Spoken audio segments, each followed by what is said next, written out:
Halo Sobat Mania, kembali lagi di BRC Official, ada kabar menarik nih mengenai manajemen PSM Makassar bergerak cepat menambal skuadnya usai ditinggal 7 pemain. 2 pemain muda santer dikabarkan berlabuh ke tim berjuluk Pasukan Ramang, yakni pemain Rans Nusantara FC, Abdul Rahman dan pemain Gresik United, Dimas Sukarno. Abdul Rahman direkrut untuk menggantikan peran si kembar Yakob Sayuri dan Yance Sayuri yang memutuskan pergi dan bergabung ke Malut United. Pemain asal Karimun, Kepulauan Riau ini akan menambah kekuatan sayap penyerangan. Selain itu, Abdul Rahman bisa bermain sebagai penyerang tengah. Bisa bermain di 2 posisi menjadi nilai plus Abdul Rahman jika bergabung ke PSM Makassar. Dengan begitu, sang juru taktik Bernardo Tavares dapat mengutak-atik formasi diinginkan. Bersama Rans Nusantara musim lalu, pemain berusia 21 tahun itu memainkan 23 laga. Membukukan 2 gol. 1 golnya dicetak ketika lawan PSM Makassar di Stadion Maguwo Harjo, Sleman, Daerah Istimewa Yogyakarta pada Senin, tanggal 30 Oktober tahun 2023. Abdul Rahman telah mengirim sinyal bergabung ke PSM Makassar. Ia mengunggah foto di Instastory @abdelemon saat melawan PSM Makassar. Bahkan, ia juga telah mengikuti Instagram resmi PSM Makassar.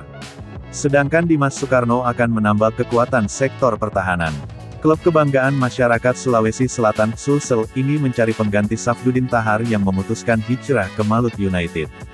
Pemain berusia 23 tahun ini kuat dalam bertahan dan menyerang. Makanya, ia cukup produktif dalam mencetak gol meski berposisi sebagai bek. Dimas mencetak 2 gol dari 17 pertandingan. Manajer PSM Makassar, Muhammad Nur Fajrin mengungkapkan, pihaknya telah merekrut beberapa pemain.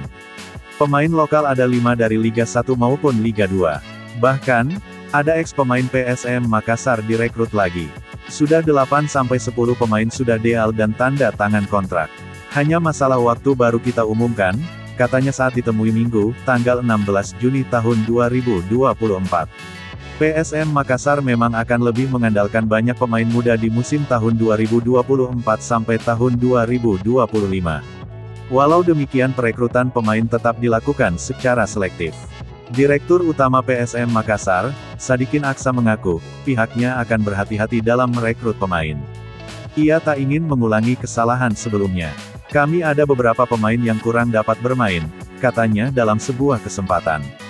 Pengusaha berusia 47 tahun ini ingin bangun skuad yang efisien. Namun, tentunya pemilihan pemain tetap diserahkan sepenuhnya kepada jajaran pelatih.